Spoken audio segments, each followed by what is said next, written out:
Merci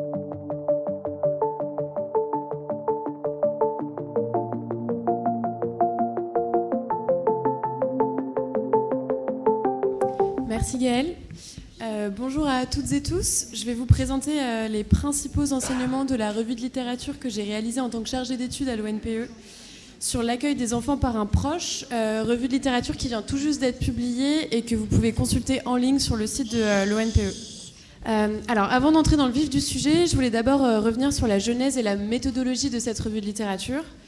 L'ONPE a fait le choix de cette thématique dans un contexte marqué par des changements législatifs qui traduisent l'ambition de mobiliser davantage les ressources autour de l'enfant lorsque celui-ci est confié, puisque comme vous le savez, en matière administrative, la loi du 14 mars 2016 a introduit un nouveau dispositif d'accueil par un tiers avec l'accueil durable et bénévole, tandis qu'en matière judiciaire, la loi du 7 février 2022 a renforcé la priorité accordée à la prise en charge par un membre de la famille ou par un tiers digne de confiance.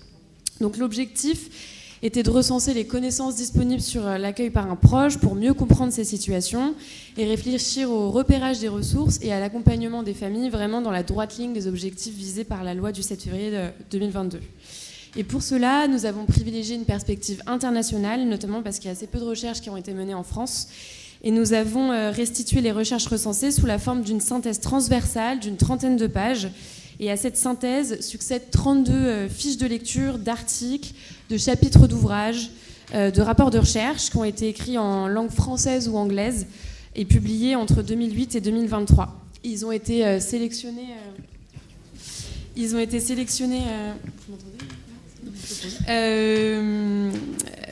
parce qu'ils ont constitué les principales sources d'appui dans la réalisation de la synthèse. Quelques mots supplémentaires sur la méthodologie, notamment en ce qui concerne le cadrage du sujet. On s'intéresse à l'accueil par un proche et pour cela, on a choisi d'adopter une approche par situation plutôt que par statut d'accueil. Ça signifie concrètement qu'on est parti de 5 critères clés pour définir notre périmètre à l'étude. Donc vous le voyez à l'écran, l'existence d'un lien préalable à l'accueil entre l'enfant et le proche, l'hébergement de l'enfant au domicile du proche, l'inscription de la prise en charge dans un temps long, la contribution du proche à l'entretien et l'éducation de l'enfant, et un motif de prise en charge qui répond à un enjeu de protection. Et c'est bien à partir de ces critères qu'on en déduit les statuts qui peuvent encadrer ce type de situation. Donc il en existe plusieurs et je ne vais pas rentrer dans les détails du sujet parce que j'imagine que vous les connaissez, mais juste pour les citer, les tiers dignes de confiance, l'accueil durable et bénévole, la délégation de l'autorité parentale, la tutelle, les accueils informels, donc vraiment issus d'arrangements privés, qui n'impliquent pas les institutions, et des situations hybrides avec des proches accueillants qui sont non formalisés, mais qui bénéficient quand même d'un accompagnement au titre d'une AME. C'est un type de situation qui a notamment été mis en lumière dans une recherche menée dans le Nord par Sarah Mosca et Bernadette Thiard, dans le Nord et le Pas-de-Calais. Pourquoi préciser qu'il s'agit d'une approche par situation plutôt que par statut d'accueil?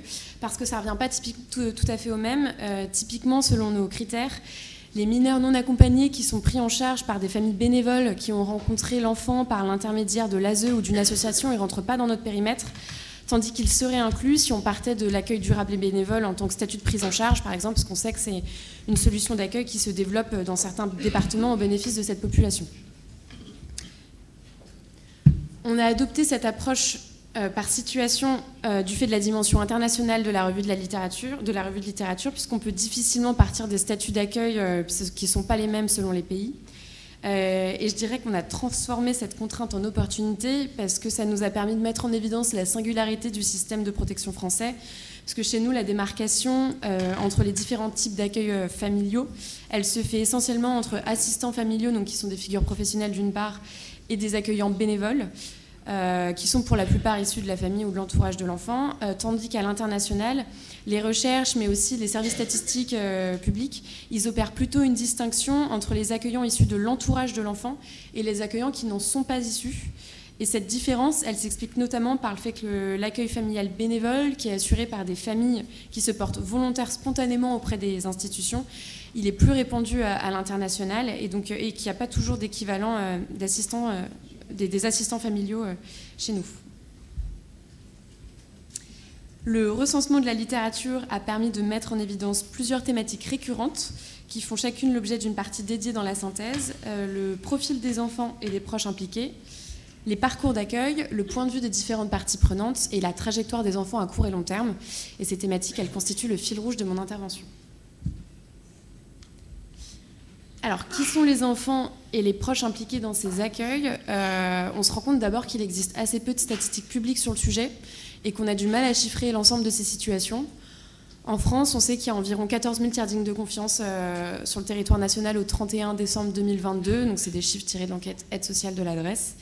En revanche, on n'a aucune donnée consolidée à l'échelle nationale sur les autres types d'accueil, accueil durable et bénévole, tutelle, DAP, et encore moins les accueils informels. À l'international, il y a eu quelques recherches, notamment qui ont été menées en Australie et au Royaume-Uni, qui ont montré que la très grande majorité des accueils par un proche, ils étaient vraisemblablement issus d'arrangements privés qui n'impliquaient pas du tout les institutions. Et en creux, ces résultats, ils interrogent sur la nécessité ou non pour les pouvoirs publics d'être avertis de ces situations pour pouvoir accompagner les familles, à supposer que celles-ci en aient besoin. Pour ce qui relève strictement de la protection de l'enfance, on constate que c'est un mode d'accueil qui est minoritaire en France, puisque ça concerne environ, enfin les accueils tiers dignes de confiance, ça concerne environ 8% des mineurs accueillis au titre de l'ASE.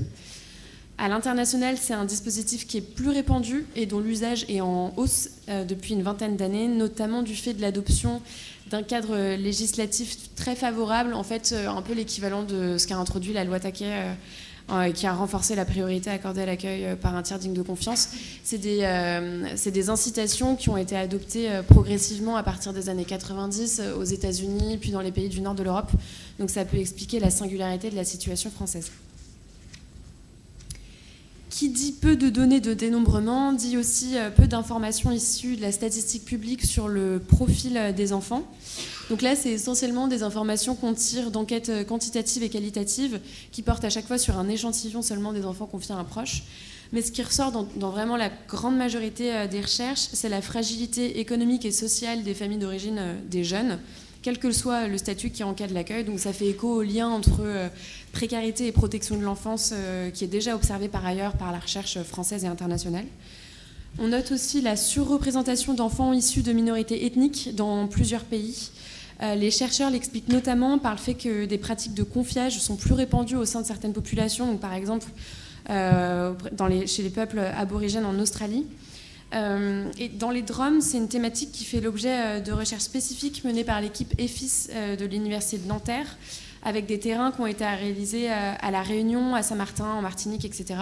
Et qui essayent de comprendre comment le recours aux tiers en protection de l'enfance, finalement, il vient s'adosser à des pratiques traditionnelles de confiage informel, soit qui sont déjà bien établies au sein de ces territoires, soit qui sont importées du fait des migrations internationales. Et pour les situations qui relèvent de la protection de l'enfance, ce qui est pressenti, c'est que les mineurs confiés à un proche ont des situations qui sont moins complexes et chroniques que celles des enfants accueillis par des familles d'accueil ou en établissement, ou dit autrement, les professionnels ils auraient tendance à orienter vers ce dispositif les enfants qui rencontrent moins de difficultés, et à l'inverse, des enfants avec plus de difficultés, on aurait tendance à moins les confier à un proche. S'agissant des accueillants, la littérature fait le constat du rôle prépondérant des grands-parents, quel que soit le statut de la prise en charge, et de la part moindre des proches non apparentés, si ce n'est un petit peu celle des beaux-parents. Sans surprise, on relève que l'accueil par un proche est pour beaucoup une affaire de femmes, puisque ces situations elles sont marquées par la forte implication de la lignée maternelle et plus généralement des accueillantes. Et enfin, il ressort des recherches que les accueillants sont issus de milieux globalement modestes. On le voit parce qu'il y a une surreprésentation de familles monoparentales parmi les proches en comparaison avec la population du même âge, parce que les proches ont un plus faible niveau de diplôme, une plus forte exposition au chômage, etc. Et notamment dans les travaux internationaux, ce qui est mis en évidence, c'est que les proches sont issus de milieux sensiblement plus modestes que les autres familles d'accueil bénévoles qui n'entretiennent pas de lien initial avec l'enfant au moment de la prise en charge. Donc voilà pour le profil général des différentes parties prenantes. Maintenant, si on s'intéresse au parcours d'accueil, d'abord, ça va vous sembler évident, mais il y a différents types d'entrées dans un parcours d'accueil. Au moment où elle démarre, une prise en charge, elle peut être issue d'un arrangement privé et s'inscrire au moins dans un premier temps dans un cadre informel. Elle peut aussi être mise en place à la demande ou avec le concours des pouvoirs publics, avec ou sans l'accord des parents, au moment où une situation de danger est détectée. et elle peut enfin être établie après que les institutions administratives ou judiciaires décident du changement du dispositif d'accueil d'un enfant qui vit déjà en dehors de son milieu familial. Donc, par exemple, un enfant qui vit en établissement et puis on repère plus tard une ressource qu'on n'avait pas repérée au moment quand la situation de danger a été repérée. On a une ressource qui n'était pas disponible ou qui n'a pas été repérée à ce moment-là et qui est repérée plus tard, et donc on change l'enfant de dispositif d'accueil au cours de son parcours de placement.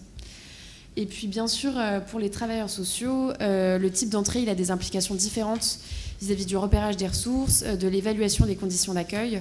Les contraintes liées au délai des procédures administratives et judiciaires, elles ne sont pas les mêmes, et puis l'appréciation de l'urgence de la situation forcément diffère. Une fois que l'enfant est confié et qu'il vit chez son proche, une même situation, elle peut donner lieu à des évolutions de statut. Un accueillant informel peut obtenir la garde de l'enfant en tant que tiers digne de confiance, si une situation est repérée par l'ASE ou si le proche fait volontairement appel au service de l'ASE. Un TDC peut obtenir la délégation de l'autorité parentale, voire la tutelle, voire l'adoption, par exemple si entre-temps les parents décèdent. Donc ça pose la question du choix du statut adéquat au moment de la prise en charge, mais aussi au fil du temps. Et donc, de façon sous-jacente, ça pose la question de la bonne information des bénéficiaires et de la formation des professionnels pour réussir à déterminer quel est le statut le plus adapté. Et plus largement encore, ça pose la question des statuts eux-mêmes. Par exemple, quand on pense aux tiers dignes de confiance qui perdent leur allocation d'entretien en devenant tuteurs, on peut s'interroger sur l'opportunité de faire évoluer la tutelle pour pérenniser cette allocation. C'est notamment une préconisation qui est faite par Coralie Aranda, qui a mené son terrain de recherche auprès des enfants orphelins confiés à un proche dans les départements du Nord et du Pas-de-Calais. Quant aux sorties de l'accueil par un proche, là encore, il en existe plusieurs types. Donc l'enfant peut retourner vivre chez ses parents. Il peut changer de dispositif d'accueil en intégrant une structure collective ou une famille d'accueil. Si l'accueil chez le proche se passe mal ou que le proche a une santé qui se dégrade, par exemple. Le jeune peut aussi vivre chez son accueillant jusqu'à son autonomisation. Ou bien, situation plus rare, l'enfant il peut être adopté par un proche ou par un autre adulte. Et là, on passe vraiment d'une logique de suppléance à une logique de substitution.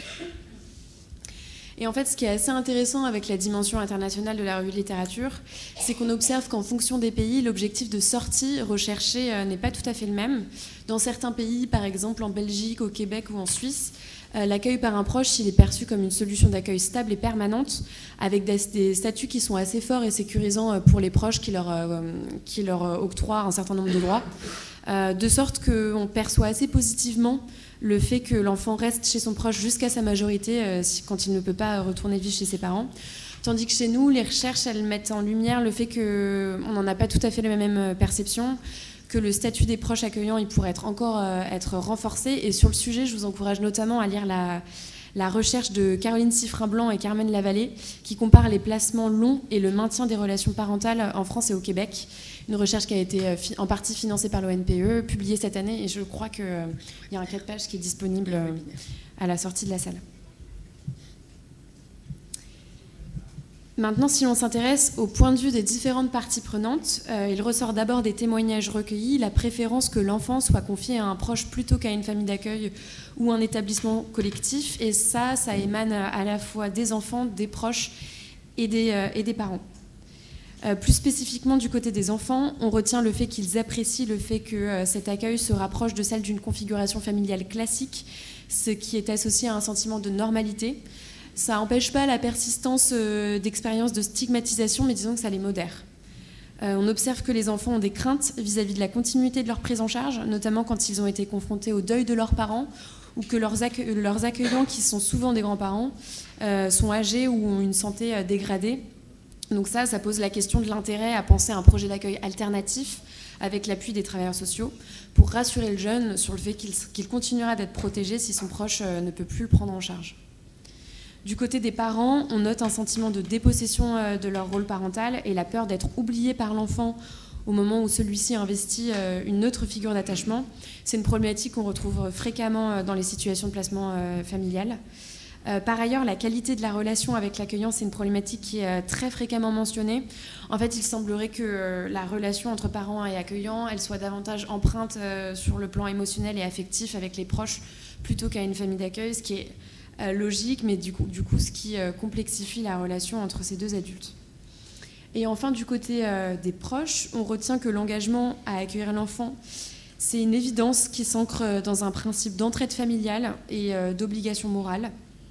On retient aussi que l'accueil n'est pas sans conséquences sur le plan matériel, financier, administratif, éducatif, mais aussi sur l'organisation de la vie quotidienne. Par exemple, on a des témoignages de grands-parents qui expliquent avoir revu leur projet de retraite ou de déménagement du fait de l'accueil de leurs petits-enfants. Retenez aussi, parce que je vais un petit peu vite sur cette partie, je pense que c'est celle qui est la plus appropriable dans la synthèse, qu'il y a beaucoup de variations selon les contextes familiaux et que les perceptions des uns et des autres, l'entente entre parents et accueillants, les contacts parents-enfants, etc., ils évoluent au fil du temps, donc c'est vraiment des points de vue qui sont hétérogènes et très évolutifs. Et ça nous amène à nous interroger sur la place de l'action publique auprès des familles. D'abord, les recherches, elles mettent en lumière plusieurs freins au développement de ce dispositif en protection de l'enfance. Les professionnels expriment beaucoup de craintes quant à la qualité des conditions d'accueil, avec des a priori qui sont pessimistes sur les ressources disponibles auprès de l'enfant du fait de la fragilité des familles.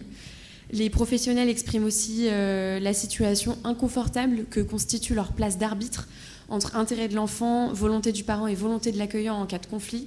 Et donc ça peut aboutir à certaines réticences de leur part vis-à-vis de cette solution d'accueil dans un mécanisme de protection. Et enfin, c'est une solution d'accueil qui n'est pas toujours bien intégrée dans l'organisation des services, avec peu de temps dédié au repérage des ressources disponibles autour de l'enfant.